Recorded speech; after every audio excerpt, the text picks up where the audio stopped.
story. Sedna's parents, Sedna lived with her parents, and her father died.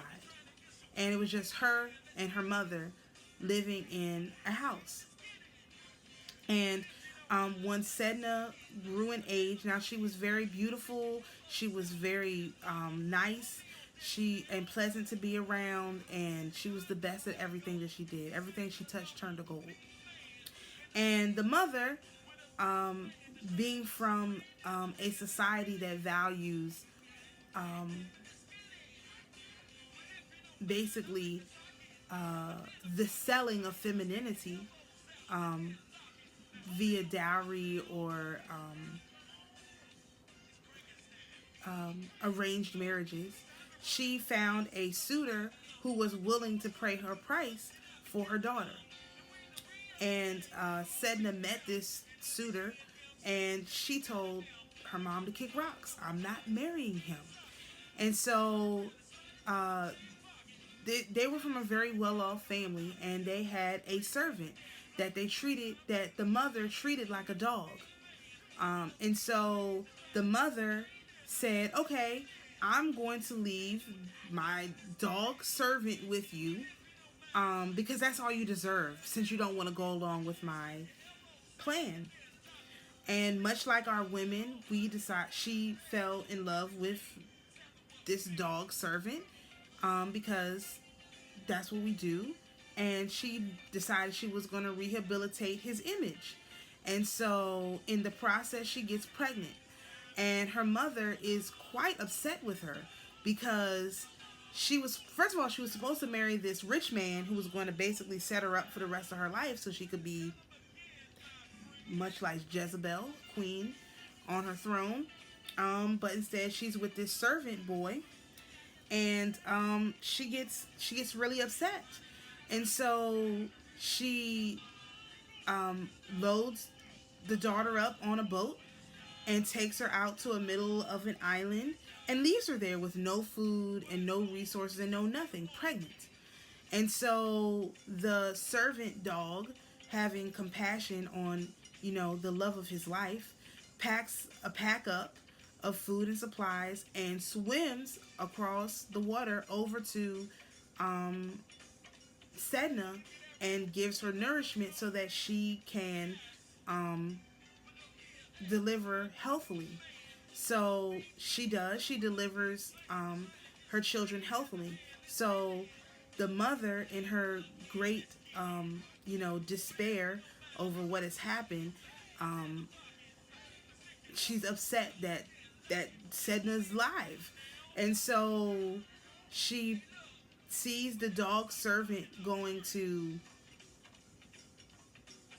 take more supplies to Sedna, and she puts rocks in his bag instead of the supplies, unbeknownst to him, and he drowns in the water. And so the mother then takes a boat and she starts to head over to Sedna. Sedna's so worried about the survival of her children. She puts the children, so her children that she has are many, and half of them are dog-like and half of them are human-like. And so she puts the dog-like ones in one shoe and sends it out on the river, and these dog-like ones become the ancestors of the white man.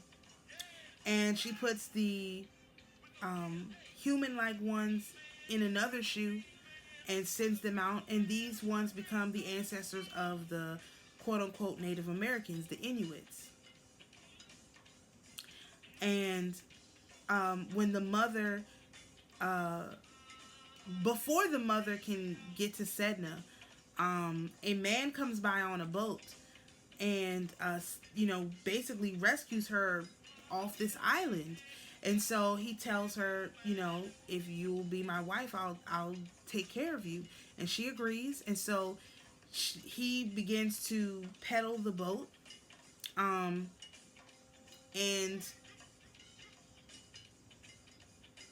he starts to lose his shape.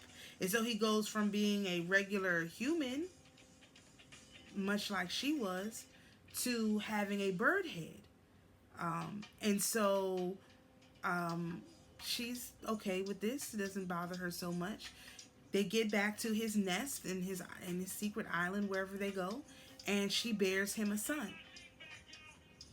And the mother grows distraught again that her daughter is gone, and she goes looking for her. And so she finds Sedna, and she says, let me take you back home and take care of you or whatever. And I don't know whether Sedna agrees or not, or if she just decides that she's going to take her. Because she's still thinking about that dowry that she could get if she came back with this daughter. And so the husband comes back to the nest and finds that she's gone. And so he turns into a bird and flies over the water until he finds Sedna on the boat with the mother. And he conjures up a, for lack of a better word, one of these gorgons with his wings into basically a hurricane, like winds. And as he is flapping his wings, the mother decides that she's going to take off without Sedna. So she pushes Sedna out the boat, but Sedna is holding on to the boat with her fingers. And so the mother takes her knife out, her trusty pocket knife out, and she cuts off one of Sedna's fingers, and that finger becomes a whale. And she cuts off another finger, and that becomes a walrus, until she's cut off all of Sedna's fingers. And Sedna begins to sink to the bottom of the ocean. The goddess of the moon and the goddess of the wind see what has become of Sedna, and offer her the ability to become the goddess of the ocean. And so Sedna becomes the goddess of the ocean, and her dog servant husband is down there, and they rule their underwater kingdom together. The mother makes it home, and she's so distraught over her daughter. She again goes to the water and begs her daughter to forgive her.